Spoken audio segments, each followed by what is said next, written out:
The GEEK Files, 2026, July 16th. I survived the Ides of July. So, yeah, university, first work term,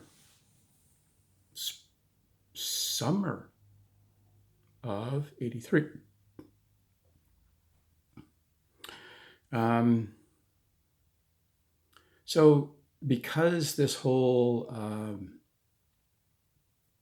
work term thing was new to UVic, and they're competing with both SFU and UBC for work terms, universities with much bigger presence and reputation. The pickings were slim. I wound up working at the NRC in Little Sandwich Mountain, the Hertzberg Institute.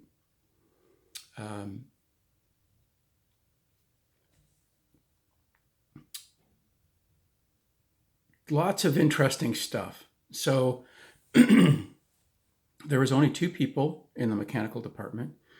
Walter Grumman, maybe a German, classically trained German engineer, and Al Moore, who came out of UBC. I was assigned to Al. This was just at the start of PCs becoming ubiquitous and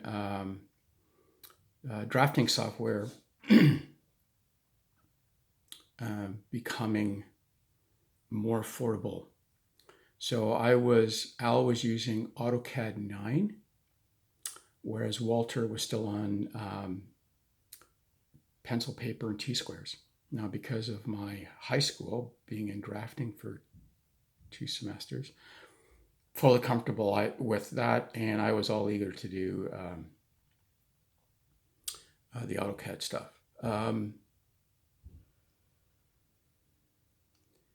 The difference between pencil and paper and computers for drafting is not the initial design and layout. A classically trained draftsman can whip off a drawing just as fast as anyone in any of the software. The difference becomes if you have to make a change, much faster on a computer, and you can send, you couldn't at the time, you're still doing paper, but now you can send the model, and so the CAM is different. But at that time, CAM was still in its infancy. I still made stacks of, if I wanted to have quotes, I made however many places I was going to send to, I made stacks of drawing on the appropriate paper size and then mailed them or couriered them, and they looked through them by hand.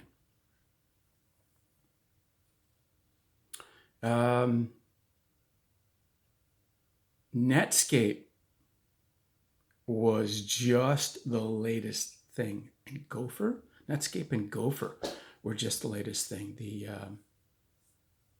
The librarian, he was hilarious. He had a PhD in some esoteric math and wound up as a librarian, but he was also one of the world's greatest experts on blues.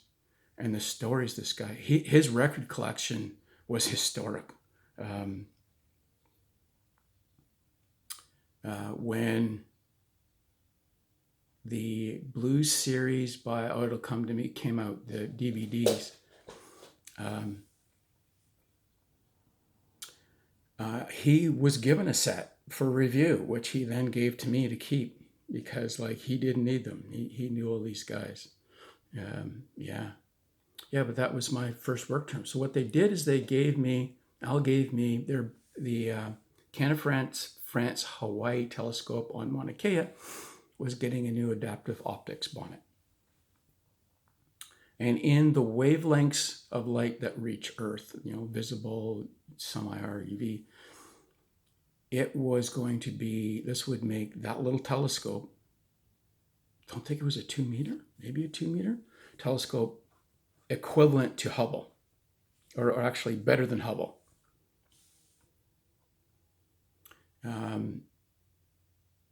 So yeah, and it was pretty, by today's standards, it was pretty cool. We're using, they wanted to use 6 photo cascade sensors to control the warping of the deformable mirror.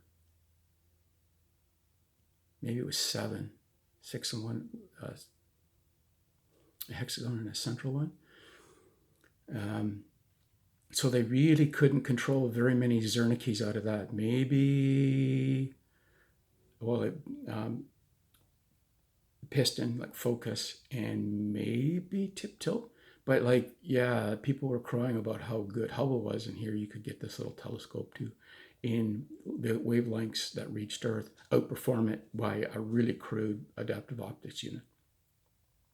And they needed a stand to hold this. So I was given the design task of designing this stand. Now, Al figured it would take me the whole 4 months. He had budgeted the whole 4 months for me to do this stand. So I was done in 2 weeks because, I had all of the training and all the experience from, high school logging and being an AME. Walter had at the design, so that was the first time I'd ever had any sort of design review, and I messed up. Walter was pretty forthright, would be a good word, in a very German way about what I had missed. Now, okay, and I went back and corrected it. I did screw it up. This was a joint operation with the French, and the French were using some really weird design software, CAD software, that represented circles tessellated, and I got the spacing for the mounting pads, for the support pads, wrong. Not awfully wrong. I think it was out by, 25 millimeters or something, which was corrected, but I was really bummed. So that taught me a bunch of stuff there too. So because of that, Al then handed me Vuka Bradovich's course on exact constraint design and said, here, you've got a week, read this cover to cover, and then we'll talk.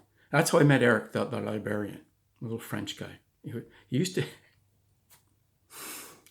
he worked underground, is how he got his way through university. His dad and his whole family were hard rock miners, and like he went, this was really good because it really struck home that no, I don't want to work underground for the rest of my life. Anyway, that's how I met Eric. Anyway, so I sat and read, and it blew my mind. Like it was like filling my brain with all the questions that I had wanted to ask about why aircraft are designed the way they were, light, minimum, and as sound as possible.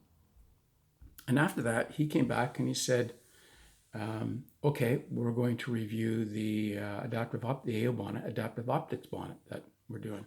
And I went through and went, and he said, go through it and tell me, based on Vuka Bradovich's stuff, what you think needs to be changed. And we went through and I picked out everything. And it was all the stuff that Walter designed, because Walter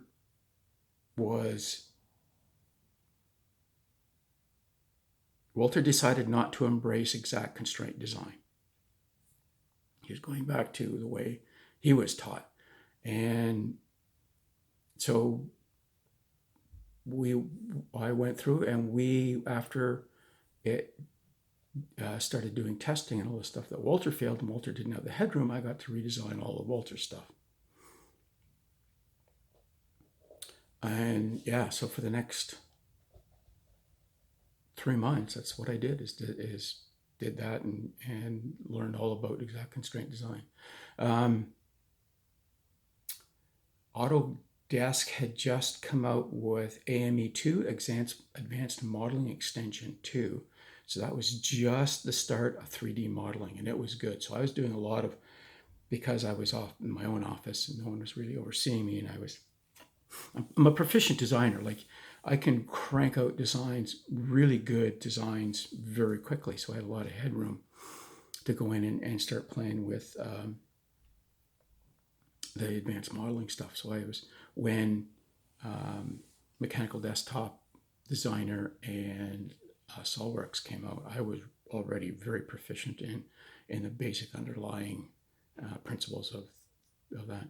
Yeah, so that was my summer of '93, is playing at the Hertzberg Institute, redesigning the chief engineer's work because it wasn't good enough. But I did respect Walter. He was good. He was a good boss. There's no hum and ha, and he knew what he was doing and knew where it needed to go. Anyway, making appropriate life decisions. You don't make any money, but you get good stories.